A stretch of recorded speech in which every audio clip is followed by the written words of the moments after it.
We hear a lot about a healthy diet, but what exactly does that mean? Is low carb healthy? Is it keto? Is it intuitive eating? What exactly is a healthy diet? In the good old internet, I think we complexify and confuzzle and whatever weird word I can make up next. I think we confuse the fact that healthy eating is actually a lot more simple than we think. So in today's video, I want to chat with you about what exactly a healthy diet truly means, explained by a dietitian. If you're new to the channel, welcome. Hello, my name is Katie. I'm a dietitian and personal trainer, and it's my personal passion to help you find a healthy relationship with food without restriction or obsessing about the foods that you eat. The first truth about a healthy diet is a healthy diet isn't just what you eat. Now, I know that kind of sounds counterintuitive and kind of confusing, but here's what I mean. A healthy diet also means how you're eating. Are you eating in a mindful way? Are you savoring the foods that you eat? Are you appreciating the foods that you eat? Are you distracted while you're eating? Are you watching TV or looking at your phone, watching those TikTok videos? I see you. Are you really in the moment with the foods that you eat? Because no matter what you're eating, from Reese's Cocoa Puffs to a banana, how you eat makes a big difference in how your body interprets hunger and fullness, how it interprets enjoyment from food. All the pleasures of eating come with being mindful with eating. So at very least, a part of a healthy diet is how you eat your food. The other aspect of this is, how do you label foods? How do you talk about foods? Do you use the words cheat meals or sin foods or no-no foods or anything like that? Are any of those words in your vocabulary? Even words like junk foods, I've been trying to use less and less because I feel like it just puts this moralistic value on foods, which I'm really trying to lean away from in my journey to finding an intuitive approach with food. When I'm having this negative language and using it around certain foods, no matter what they are, it really just ends up making me feel like either I'm a good person if I'm eating good foods or I'm a bad person if I'm eating bad foods. Truth number 2 about a healthy diet is that there's no magical diet. And based on the things that you see online in magazines and the bookshelves, that's kind of a hard one, I think, for a lot of people to grasp, that there's no one magical diet that's gonna be the end-all be-all for any person. The diet industry makes a lot of money off of being predatory on people's insecurities about weight and people's insecurities about their bodies. But the truth is that no matter what fad diet is present now, and no matter what fad diet is gonna be present in the future, because it'll most likely always be around in some way, shape, or form, that's not gonna be the magical fix that cures everything. I wish. If there ever comes a day where that happens, I'll let you know. That's just wishful thinking, unfortunately. There's no magic pill that will solve all your problems, no perfect way to eat that's going to make you look like, a model or anything like that. It's just, that is the way it is. The truth of the matter is that some people do well with eating 6 times a day, and some people do well with eating 4 times a day, or even 3 larger meals a day.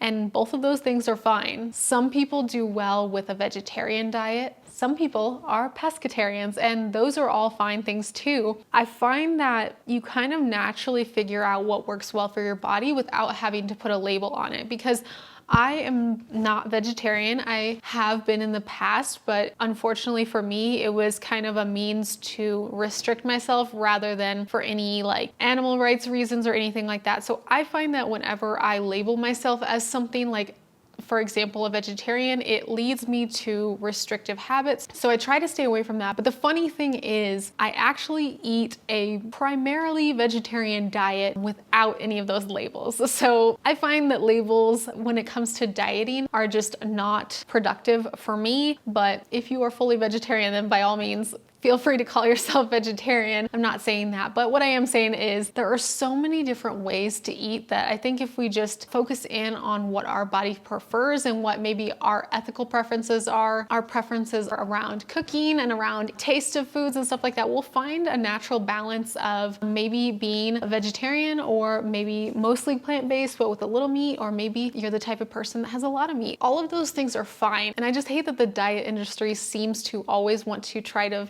micromanage the diet that everyone should be on to be healthy. It's just, BS. Fad diets and diets in general all kind of work in the same way by having a calorie deficit. All types of diets from keto, low carb, low fat, high protein, anything like that usually have some sort of calorie deficit, so your body naturally just loses a little bit of weight. So you can do just about any kind of diet out there, and it's proven to basically work in the same manner and then fall back off, because the one thing that all fad diets have in common is they are associated with weight cycling. So going up and down in weight and up and down and up and down. That is what a diet will do if it is one that is unsustainable for you. And with that, the next truth that I want to discuss about diets and what exactly makes up a healthy diet is that a healthy diet is never gonna be a quick fix. If it's a quick fix, just run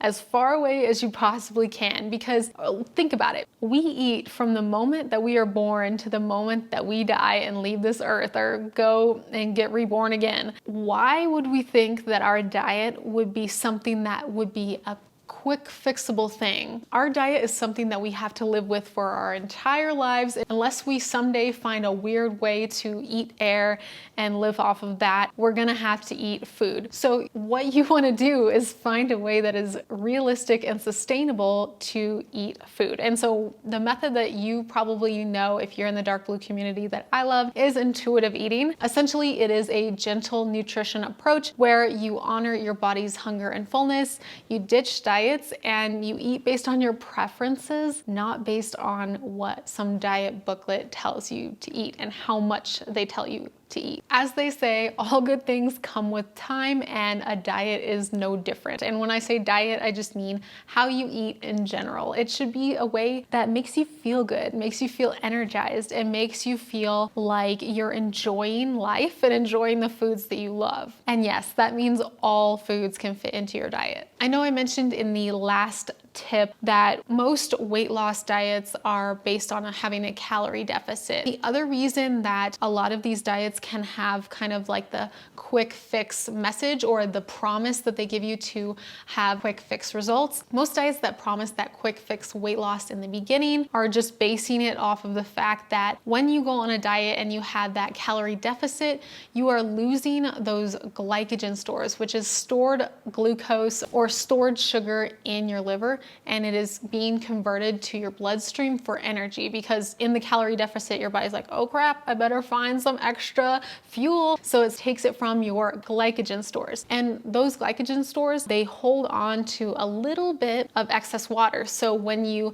have that calorie deficit and you lose the glycogen stores in your liver, then you are losing that initial weight loss. And it seems to come off quickly or more of in a chunk at the beginning, and that is exactly why. And then it kind of tapers off after that. And the last bit of advice that I have for you about a healthy diet is that any militaristic attitude towards food or anything otherwise like exercise is doomed to fail. Restricting inevitably leads to binging or overeating the foods that you have been restricting. And this is cyclical. It goes from restriction, binging, to restriction again, and then back to binging, and so on and so forth, until you actually learn that your body knows exactly what you need. Always choose to have compassion for your body and to listen to it versus restrict and resist what your body is telling you. It sounds so counterproductive, but actually if you give yourself unconditional permission to eat all the foods that you enjoy and love